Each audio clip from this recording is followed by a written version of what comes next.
discussões. Fim de junho de 1968. Primeira parte. F diz: admitindo-se que se possa dizer das massas que elas são estruturadas como linguagem, pode-se considerar também que aquilo que é a expressão consciente das organizações é estruturado como uma neurose. Seja como for, é essa noção de massas que é idiota, e é ela que é preciso fazer desmanchar no ar. FF diz: o que marcou a noite das primeiras barricadas, o 10 de maio, é que a estratégia das barricadas, a estratégia de defesa, nada tinha de racional. Pode-se mesmo dizer que se havia coisa irracional a tentar, isso foi feito imediatamente. Surgiu um elemento fantasmático, mas surgiu justamente se apossando em massa da totalidade do pessoal que lá estava. Refiro-me a toda a tradição mítica do proletariado francês a partir da Comuna. As barricadas, a bandeira vermelha, a bandeira negra, a internacional. Percebe-se que não se tratava de uma minoria anarquista ou trotskista que retomava a bandeira dos temas tradicionais da classe operária. Porém, uma posse em massa, imediata e brutal. 2 horas antes, ninguém pensava nisso, nada havia de organizado, e, de um só golpe, a multidão achava-se estruturada, não em bases organizacionais clássicas, mas em bases puramente fantasmáticas. E é aí que encontramos a ideia de uma organização hierarquizada, é capaz de exprimir a racionalidade dos processos econômicos. O esboço que você faz das unidades subjetivas para retomar a expressão das 9 teses, elas se articulam umas com as outras numa só relação de fala e palavra, não se devendo interpretar isso como uma espécie de racionalidade simbólica que seria realmente recalcada e que só apareceria na superfície. Acho que a função das unidades subjetivas é precisamente exprimir a irracionalidade, isso é, permitir a expressão de elementos fantasmáticos tão irracionais quanto aqueles que manifestou ao longo da noite das barricadas. Parece-me que a fantasia, não mais na escala individual, mas, digamos, na escala da história, é a única forma de expressão da racionalidade dos processos inconscientes, inclusive econômicos.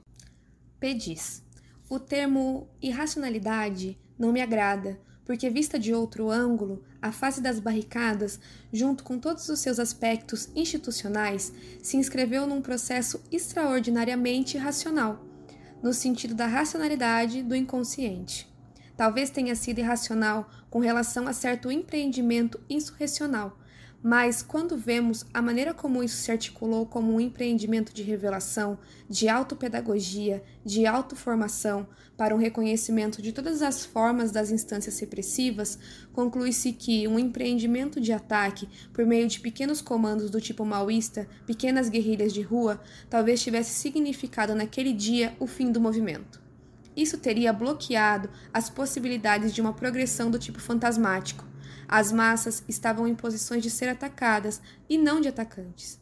É muito importante que essa fase tenha sido respeitada. Geismar, dirigente do Sindicato Nacional do Ensino Superior, em seu discurso durante a construção das barricadas, teve geniais intuições. Ele disse: fazemos barricadas, mas isso é tudo. Evidentemente, se elas forem atacadas, teremos que defendê-las. Ele criou uma situação fantasmática eminentemente dialética. Por fim, os progressos de certa exigência e consciência política entre manifestantes estavam subordinados ao desvelamento de certo nível de repressão da parte do Estado. As barricadas representavam uma situação estratégica, um modo de interpretação possível, a possibilidade de desvelar esse aspecto repressivo.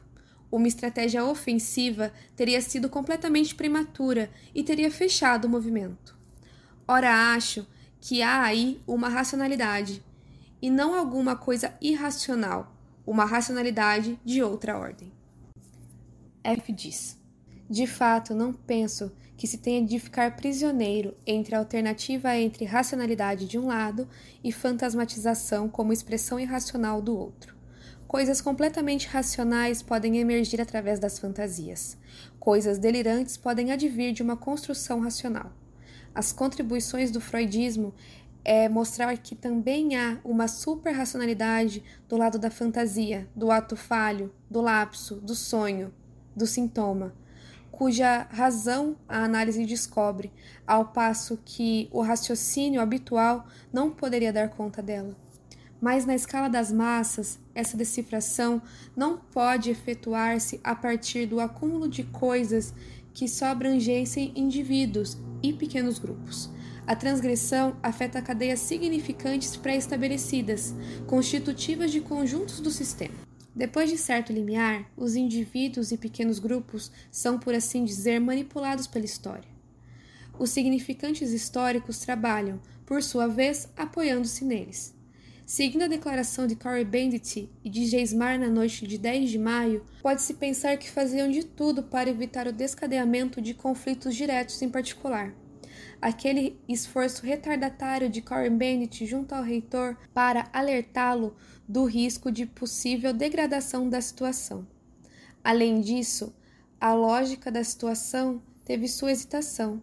A atitude do mesmo Cohn-Bendit na Bastilha, prisioneiro da vanguarda oficial do cortejo grandioso e esforçando-se para evitar a dispersão da manifestação pelos burocratas, teve um resultado totalmente distinto.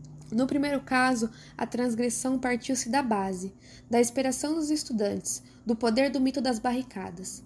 No outro, foi o respeito, por parte da maioria dos manifestantes, ao acordo feito na cúpula com o PC, que prevaleceu e bloqueou a transgressão. No final, o poder do mito, do grande partido, do partido da classe operária, das grandes centrais operárias. No primeiro caso, Cohn-Bendit e Geismar não eram mais do que frágeis porta-vozes, aqueles que falavam ao microfone. No segundo caso, eram os representantes legítimos de suas organizações que tinham feito acordos, de quem esperava a responsabilidade pela condução das operações. Bem no começo do 22 de março, em sua breve existência de produtor de fantasias transacionais, seus ocasionais porta-vozes tinham de fato contas a prestar, ainda que ao mesmo tempo ninguém pudesse pretender representar de fato 22 de março. Ninguém tinha um real mandato para transgredir, ou não a lei comum. Já não era a economia do indivíduo e das pessoas que marcava as decisões, porém uma aquiescência coletiva surgia a despeito do peso das pessoas. Era impossível nessa fase ser mais esquerdista do que alguma outra pessoa. Ninguém podia reivindicá-lo, porque todas as iniciativas eram permitidas e, de qualquer maneira, ninguém tinha de seguir em nome de uma disputa interna. Ninguém tinha condições de procurar o caminho do meio para manter a coesão do grupo.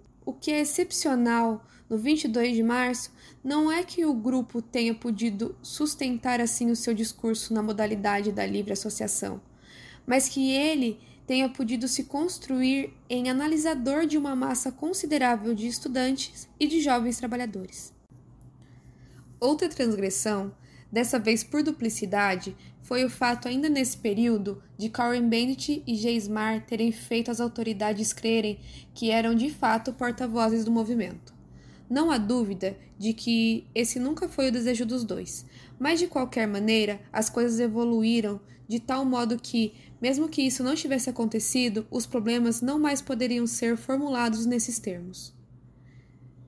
Quem quer que tivesse decidido ir negociar com um reitor seria simplesmente ridicularizado.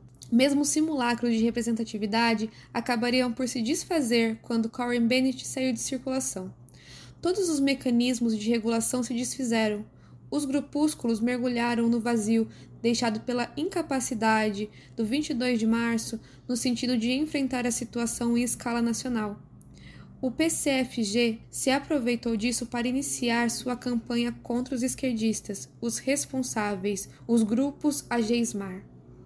Por sua parte, o próprio 22 de março se transformou num grupúsculo.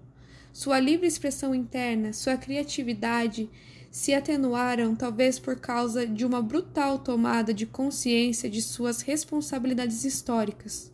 Acho que o que ocorreu foi algo que eu há muito tempo propusera com o termo transversalidade, certa abertura ou refechamento do acolhimento coletivo dos investimentos superegóicos. uma modificação dos fatores edipianos habituais do complexo de castração, algo que restitui ao grupo um poder coletivo em detrimento das inibições individuais. Uma atenuação do medo de ser massacrado, asfixiado em relação a uma transgressão que se passa no nível das cadeias significantes inconscientes. Foi esse mesmo sistema de transgressão que atingiu, de modo relativo, a noção de propriedade, com as ocupações, a noção burguesa de pessoas, com as interpelações, a linguagem coloquial usada sistemicamente, o respeito a objetos veneráveis como a Sorbonne e a CGT, etc. É a partir de um ponto nodal de transgressão que as outras camadas se contaminam, e isso tanto na ordem social como nas das outras regiões da subjetividade. A cena primitiva dessa transgressão aconteceu sem dúvida em Nanterre, quando uns sujeitos disseram ao professor: "Cale-se, você nos deixa irritado, deixe os outros falar." Ou quando disseram a Juquim que se mandasse, ou quando zombaram publicamente de seu ministro, quando invadiram prédios administrativos. Os primeiros a serem sobrepujados foram os que se viram paralisados. Do mesmo modo, foi o abandono dessas técnicas de subversão, uma perda de humor e uma retomada do controle da parte dos grupúsculos que marcaram o declínio do verdadeiro poder do março de 22. Lembremos do espírito de serenidade aterrorizando os presidentes das sessões do AG, Assembleias Gerais, do 22 de março, quando foram transferidos para Paris. O resto de humor, ainda aceito, não passava de caretas. Os grupúsculos, que antes do maio mal existiam em Nanterre, ressurgiram ou teleguiaram inconscientemente seus antigos militantes. Um de meus amigos, particularmente envolvido com as barricadas, chegou ao desespero tentando persuadir os estudantes que elegeram Fouché presidente da UNEF, por serviços prestados à causa revolucionária. Nada sério tudo isso. Não obstante, ele estava cheio de ideias sobre a organização de destituídos de modo triunfal, festa de rua e etc. Nem se pensava nisso nos famosos serviços de ordem da UNEF. Mais uma monumental enganação. Nunca a UNEF, enquanto tal, teria conseguido reunir mais de 10.000 militantes para semelhante engano. Deve ter sido simplesmente um amontoado de tiras e de cretinos. Tiras recorrendo à UNEF, uma interiorização de tiras, o medo de fazer mal, de não ser compreendido, a retratação dos catangueses e, no fundo, o respeito à lei, à propriedade privada. Exceção feita e a título simbólico de bens de consumo, como automóveis e a ocupação de espaços públicos. É preciso notar que, se em 1936 houve uma ruptura dos significantes da propriedade com a ocupação das fábricas, seu sentido foi inverso em 1968. Os operários ocuparam fábricas para protegê-las do exterior. A palavra de ordem, de greve ativa. Isto é, o uso de fábricas para reforçar o potencial das lutas dos grevistas e revolucionários teve a posição de bem eficaz aos bons dos sindicais. E era para haver os burocratas do IPN e da RTS defendendo instrumento de trabalho contra uma minoria favorável aos intrusos esquerdistas.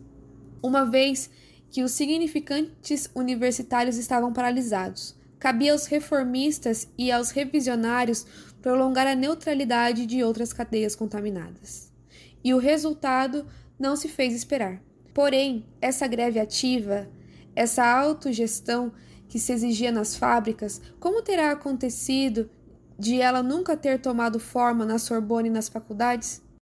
Em lugar disso, instalou-se um espetáculo folclórico, derrisório e desolador que em nada podia fortalecer uma junção entre estudantes e operários que se aventuravam nesses locais. Primeiro a transgressão e, em seguida, a reinibição. P. diz: essa transgressão foi de fato tão nodal que não concerne apenas ao discurso social, visando também ao tipo de organização de todos os grupúsculos. Para mim, é com a história da convivência entre alunos e alunas nas cidades universitárias que isso começou. Parece-me que a primeira transgressão, a transgressão originária, ocorreu nos dormitórios. Se isso nunca avançou em outros lugares, nem em Antony, nem em Nantes, nem em Nice, é porque o partido ou os grupúsculos eram fortes. Estavam prontos para sentir nesse tipo de reivindicação uma ameaça às suas próprias organizações. É a transgressão generalizada. É o estado de não organização grupuscular de Nanterre que permitiu que o fenômeno se manifestasse com suficiente liberdade para que, no momento dado, ele se representasse em tal transgressão. Os sujeitos nas janelas dos pavilhões das moças foram os autores das primeiras ocupações. A significante ocupação foi contemporânea de uma transgressão de caráter sexual, que foi o ponto de partida de uma linguagem.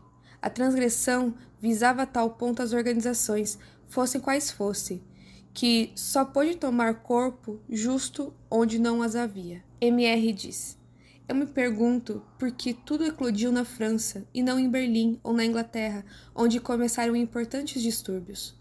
Acho que o partido representou um fator suplementar de transgressão. Ela representava na França um obstáculo bem maior. J.P.M. diz: há um ano, em Roma, o Partido Comunista reagiu imediatamente às manifestações estudantis, não como o PCF, mas dando às juventudes comunistas a palavra de ordem de integrar todos os que se manifestassem, de entrar em diálogo com eles, de recuperá-los. E isso levou à total parada do movimento. F. diz: se tivéssemos Leroy e uma corrente pró-italiana na direção do partido francês, talvez estivéssemos hoje com o governo Mendes Mediterrâneo. O pessoal se teria feito recuperar numa super UJFR e etc. Para mim, a recuperação teve dois momentos: a manifestação de Defé de Rocheux, 13 de maio, e a manifestação aos gaulistas. Foi o mesmo cortejo.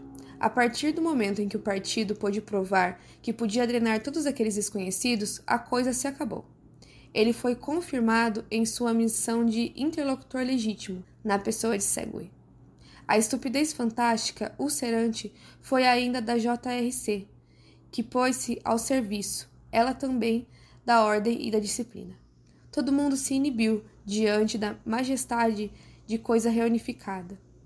Alguns atrasados da prefeitura ainda puderam fazer o que queriam com aquela bela festa religiosa. O 22 de março se desesperou. Ninguém tomava a iniciativa. Sem controle, mesmo localmente, a manifestação de 1 milhão de sujeitos poderia trazer um desastre para o partido e, talvez, fazer o regime oscilar. Em vez disso, todos se puseram sob estandarte. Nada de muito barulho. A classe operária com C maiúsculo vai seguir. É preciso voltar a ser bem sábio e educados. Claro que, em certo número de empresas, o movimento se desenvolveu em bases revolucionárias, mas em todas as partes em que o CGT e o partido controlavam as coisas, a ação só servia para fragmentar as lutas. As negociações dos esquerdistas para entrar, se for de agrado do senhor seu delegado, nas fábricas, os cortejos simbólicos diante da Citroën e da Renault, tudo isso foi uma execrável Mistificação. É como se os estudantes negociassem com os tiras. E todos, da FR, Federação dos Estudantes Revolucionários, ou da UJCML, União da Juventude Comunista Marxista-Leninista, pusessem-se a afirmar com autoridade de velhos conhecedores. Não é no Quartier Latim que isso acontece, é no seio da classe operária, como se eles tivessem vergonha desse afastamento da história, como se isso jamais devesse ocorrer no seio da classe estudantil, quando, na verdade, isso pode ocorrer em outro lugar precisamente porque tinha começado no seio da classe estudantil. Para os embrutecidos dos grupúsculos, É como se fosse vergonhoso pensar que os operários pudessem ter se mobilizado seguindo os estudantes, isto é, pequenos burgueses e etc. Em suma, uma infração à moral de classe. P. diz: isso já era característico antes das barricadas, quando das manifestações de Saint-Denis. Para o JCML, não ir para lá era cometer um ato pequeno burguês opositor da Revolução. Eles foram de fato a Saint-Denis, onde não havia nada, greve nenhuma. F. diz: em Flins, parei sujeitos bem jovens. Discutimos: o que é que vocês fazem? Somos estudantes. Estudantes da onde? Eles hesitaram.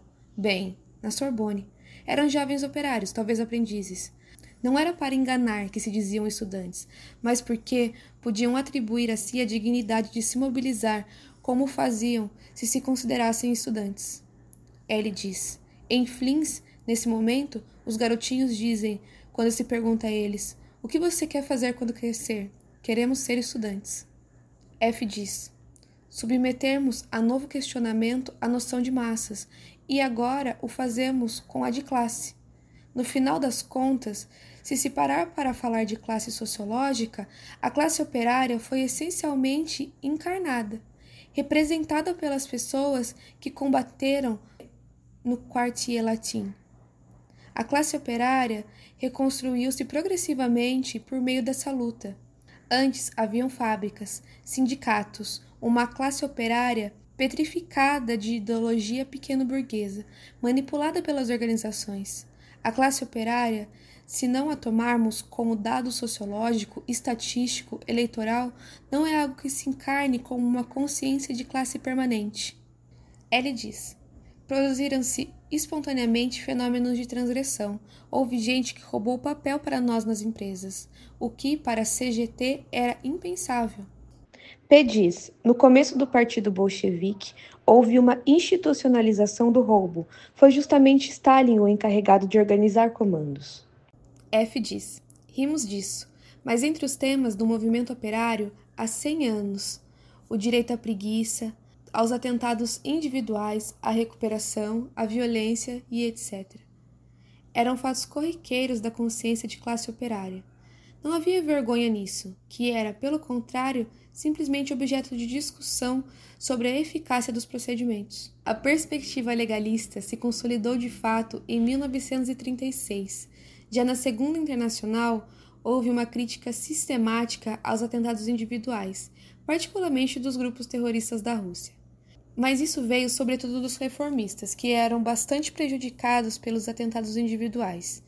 Depois, esses atentados foram condenados pelos stalinistas, embora tenham continuado a cometê-los contra os esquerdistas da época, durante a Guerra da Espanha, a Resistência e etc. Segunda parte. F. diz: devemos interpretar sem dúvida, ao contrário, os sentidos que acostumamos atribuir à greve geral de 13 de maio. Foi estabelecido de um sistema de resistência diante a falha inconsciente aberta pelas primeiras lutas. A busca de uma normalização fantasmática. A greve geral é algo que já se conhece, cujo fim se sabe, na ausência de uma normatização institucional para a crise.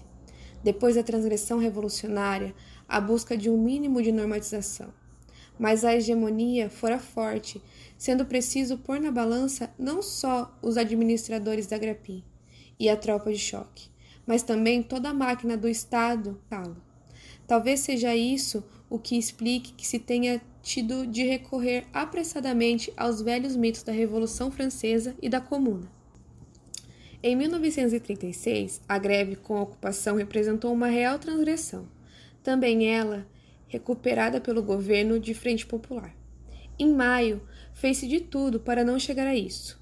Tudo aconteceu na surdina, quando a CGT conseguiu que se libertassem gentilmente os diretores sequestrados e, de maneira flagrante, quando os operários se tornaram cúmplices. É vital dizê-lo de sua burocracia ao aceitar que a fábrica não podia abrir-se aos militantes exteriores, estudantes e outros.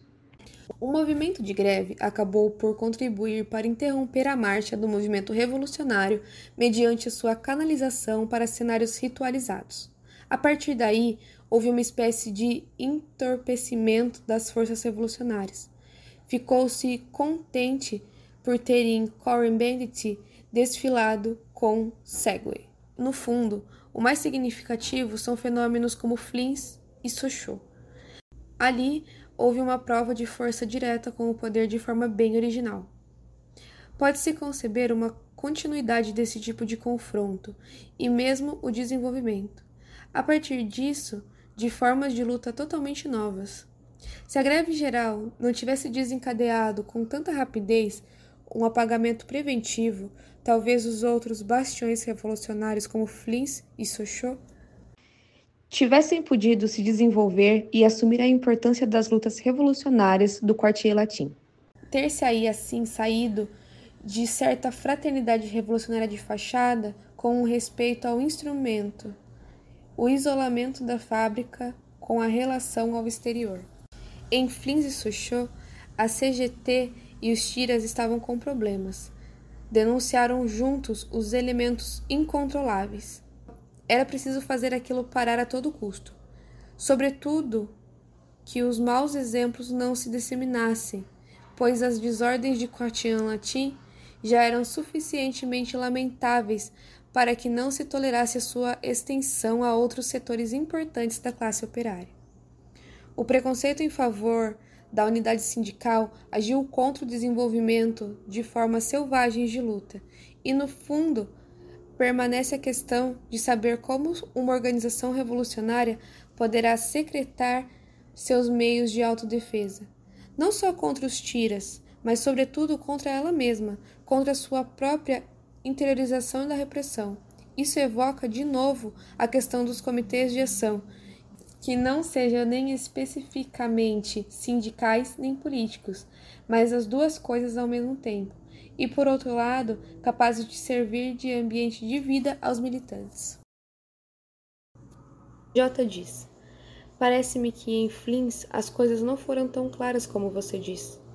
Não se tinha iniciativa, nem se participava de determinação de objetivos políticos, sendo-se antes o braço armado da classe operária, em suma, os cantengueses dos operários.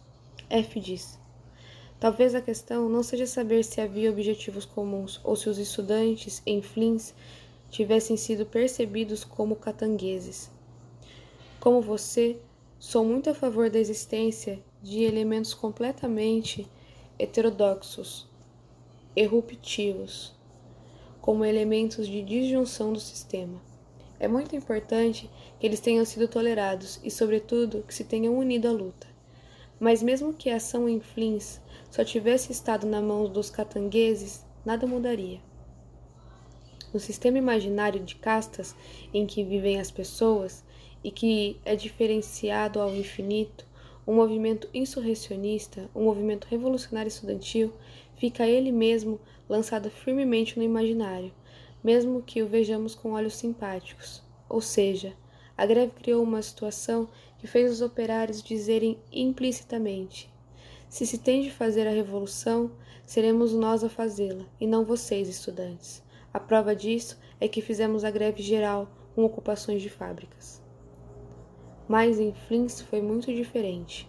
Houve uma espécie de melting pot, lugar de encontro entre elementos díspares, em que se tinha ao mesmo tempo a população local que tomou parte, as autoridades locais incapacitadas de resolver os problemas e os operários, que até aquele momento só haviam tido a disposição de organizações tradicionais.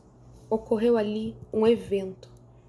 Enquanto em toda parte havia a recusa de um diálogo significante, ocorreu dessa vez ali um encontro no próprio terreno das lutas operárias. Esta é a diferença com relação às barricadas. Os operários foram para as barricadas dos estudantes, o que é importante, mas relativamente menor, porque eles apareceram como indivíduos que se deslocavam no terreno dos estudantes, ao passo que os estudantes é que deslocavam no terreno de Flins, algo que modifica por completo a situação. Ao meu ver, o que se desenrola diretamente na ordem significante não é a amplitude das lutas, nem o resultado destas, mas o fato de que alguma coisa se despedaçou. como ocorre na mutação de uma religião primitiva.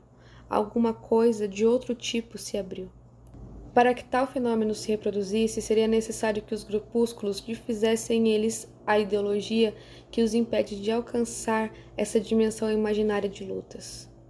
Os lambertistas de Saint-Nazaire teriam certamente sido contra um movimento com essas características. Ouvimos-los daqui. Os estudantes não deveriam ir, as células estudantis não devem se misturar com os grupos operários, e etc.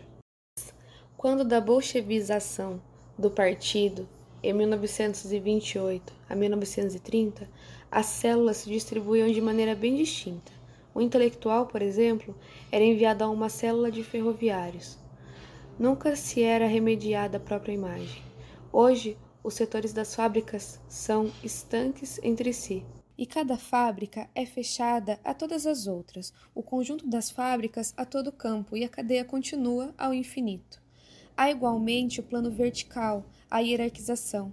Tudo parte daquilo que os jovens trabalhadores ouviram, conservaram, daquilo que se desencadeou da universidade. O fato de os professores e alunos estarem agindo juntos, de se insultar grapim, de se negar a autoridade. De que parte da classe operária vem isso? De pessoas que não têm voz, dos jovens e dos não sindicalizados, daquele que nem estão sufocados nem cristalizados. Tudo o que ocorreu foi um problema de linguagem, um problema de tomada da palavra. F. diz: se tivéssemos outros meios para nos fazer ouvir, deveríamos ter denunciado a greve geral e dizer: a greve de vocês não tem nada a ver conosco nessas condições. Não é nada disso que queremos fazer. É preciso não somente colocar a bandeira vermelha, prender o patrão, não apenas ocupar a fábrica, porém, mais do que isso, colocá-la em funcionamento, servir-se dela como baluarte para investir o bairro, para virem as famílias, organizar a vida, a autodefesa e etc. Teria sido interessante desenvolver certo protótipo da luta operária. FF diz: na HS, foram os companheiros que nos pediram para que fôssemos manifestar nossa opinião a uma intervenção em massa dos operários não especializada diante da fábrica. Percebemos rapidamente que o impressionante número de funcionários, alguns deles desconhecidos dos companheiros, se opunham ao aparelho da CGT. O pessoal que estava lá, diante da fábrica, exigia que se discutíssemos, por assim dizer, institucionalmente, isto é, dentro da fábrica. Firmou-se um compromisso com relação ao anexo da fábrica, a sede da comissão da fábrica. Entrou-se, então, para uma reunião presidida pelo presidente da comissão de fábrica, com a presença de cerca de 30 estudantes, bem como um pessoal desconhecido. Eles começaram a falar com uma violência e uma intensidade que deixaram completamente atrapalhados os caras do aparelho. No dia seguinte foi a mesma coisa, mas naquilo em que se empenharam. Eles agiram de modo a transformar o que se mostrava como uma possibilidade de os trabalhadores terem voz num diálogo entre representantes operários. Eles, quer dizer, o pessoal do aparelho, os representantes dos estudantes. Os operários não especializados e alguns companheiros do 22 de março se deixaram seduzir pelo engodo desse relacionamento de representação, embora no final uns sujeitos do aparelho tivessem a coragem de dizer: tudo bem, discutimos o bastante, deixamos todo mundo falar. Esse foi um momento decisivo. Todos sentimos que era preciso fundar, impor a continuidade disso num ambiente em que os próprios operários questionassem o aparelho de maneira violenta. Mas tudo isso acabou. Os sujeitos do aparelho disseram: é preciso recuar para voltar a atacar. E ficamos como estávamos antes, os estudantes na frente da fábrica, etc. Tentamos de tudo. Os camponeses foram discutir com os operários. Pensamos que isso iria desencadear alguma coisa iniciática. Foi assustador. A transgressão estava presente. Não bastava desencadeá-la para que todo o mecanismo começasse a funcionar. J. diz: o que permite que isso inscreva na realidade? Discutir durante dias, como fazem os operários não especializados, não adianta nada. É só uma paródia de transgressão. Uma coisa que os operários não especializados têm dificuldade para compreender e que a JCR não entende mesmo. Onde então se situa o 22 de março? Um dia que eles propuseram uma coordenação dos movimentos de massa. Mas não somos um movimento de massa, então uma coordenação das vanguardas? Não somos uma vanguarda. Mas qual é o lugar de vocês? Não estamos nessas duas categorias. Por fim, eles propuseram o conceito de vanguarda espontânea.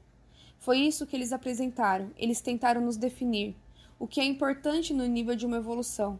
Mas resta descobrir o conceito, o que permite a fala, palavra ou o fomentador de atos de transgressão. Os tiras, na verdade, compreenderam.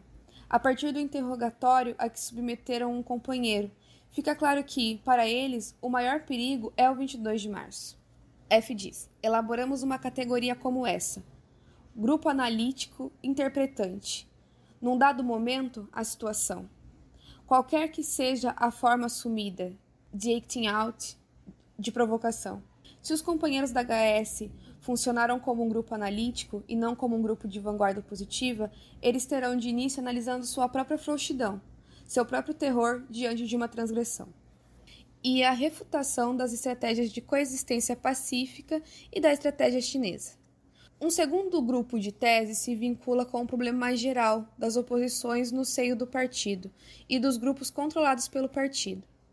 E o capítulo que seria agora o mais interessante, que é o da organização revolucionária, é justo o que foi feito um tanto apressadamente. Seria oportuno reescrever as 9 teses privilegiando esse aspecto. F diz.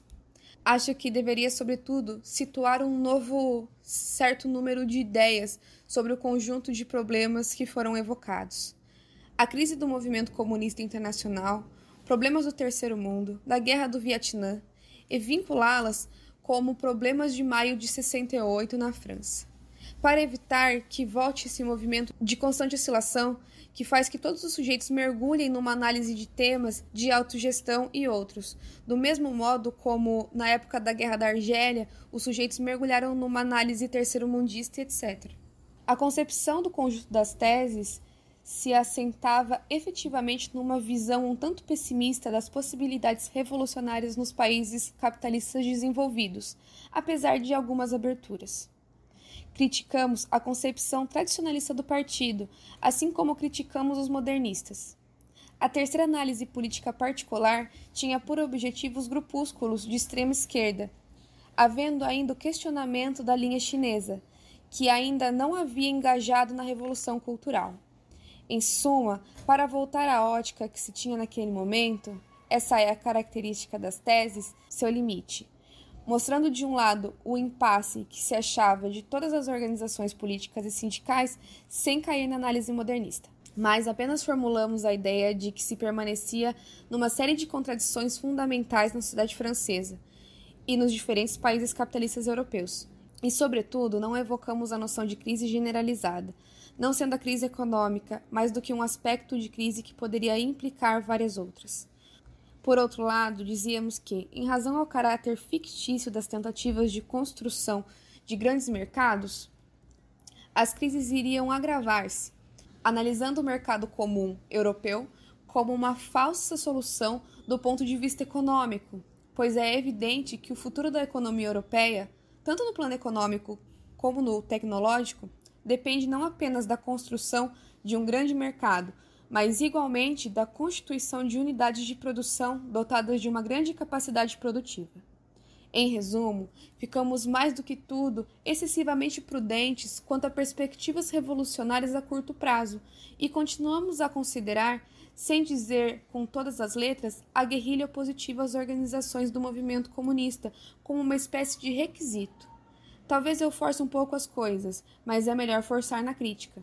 A partir do abandono do esquema de classe operária pura, dura e consistente, que se faz mecanicamente seguir por todas as outras camadas, é necessário talvez chegar à seguinte equação. O econômico é, no final das contas, a própria província da subjetividade.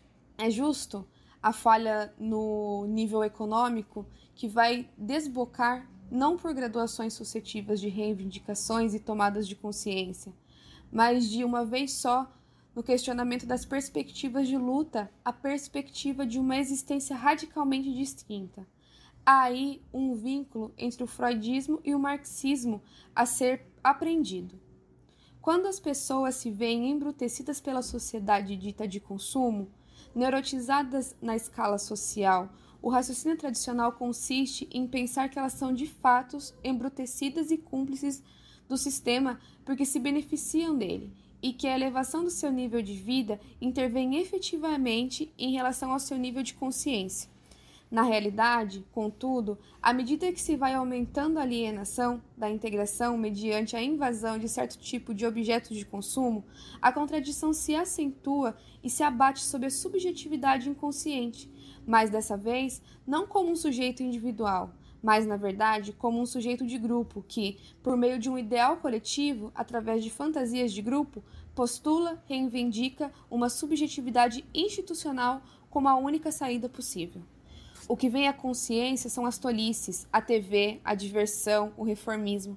Não obstante, por trás desse sobreinvestimento da repressão, de participação, de denegação, há nos níveis dos significantes-chave uma outra potencialidade. Não se trata de uma potencialidade que consistisse em aumentar esse sobreinvestimento, em exigir um nível maior de consumo. Por isso, tudo pertence ao mecanismo da resistência. Mas, pelo contrário, de uma potência, uma potencialidade de repor em questão esquemas institucionais no nível familiar, no nível das relações em grupo, do ramo industrial, no nível nacional e etc. O que há de muito interessante do ponto de vista sintomalógico no movimento de maio é que, enquanto a partir de 1936 toda a ideologia oficial e do movimento operário formou-se sistematicamente as pessoas no âmbito da defesa da nacionalidade, os significantes internacionalistas ressurgiram com toda naturalidade, sem que isso criasse qualquer dificuldade para alguém. Isso mostra que os sistemas inconscientes e seus referentes institucionais reemergiam em total ruptura. Uns escreveram à máquina palavras do A Internacional para levá-las consigo, o que prova bem que não tinham aprendido em seus grupúsculos. Em outras palavras, se pegar essa ideia, o pessoal mais próximo das rupturas do campo econômico pode ser considerado, por hipótese, os mais bem situados, no plano inconsciente, para dar uma justa interpretação da revolução institucional, com todo o aspecto místico que isso se possa assumir, ou seja, a constatação massiva daquilo que Alain Medan chamou de revolução por meio da produção. Há, não obstante, uma profunda carência no movimento quando está em questão descobrir o que poderia ser uma formulação institucional viável. Vê-se claramente o que se passa nos comitês de ação que se tornam a organização de massa hipotética de uma hipotética organização de vanguarda. Como poderiam os comitês de ação se manter quando tendem a centralizar-se e etc? Há na etapa atual uma confusão absoluta. Se abordar o problema no nível em que certas pessoas o fazem, isso é, psicossociologicamente, como organizar as coisas para que comunique, ocorre-se o risco de ficar girando indefinidamente em círculos. Na verdade, a fórmula institucional está no prolongamento daquilo que seria uma solução na escala econômica mais desenvolvida. Em outras palavras, como podem o automóvel, a circulação, por exemplo, funcionar na Europa segundo a lógica do desenvolvimento das forças produtivas, a par do máximo de respeito aos interesses e ao desejo das partes? Elaboramos uma hipótese utópica.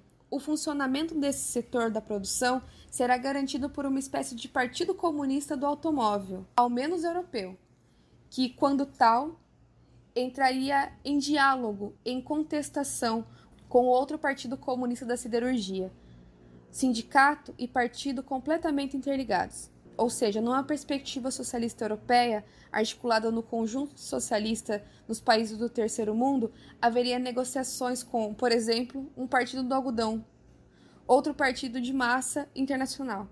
Nesse momento, seria possível imaginar que o ajustamento dos diversos aspectos reivindicatórios dos diferentes aspectos institucionais locais chegassem à instauração de políticas regionais, nacionais e internacionais, em todos os níveis, e que se pudesse assim chegar a uma regulação das diferentes relações de investimento, das normas, da fixação de preço, da distribuição, dos salários, da formação e etc.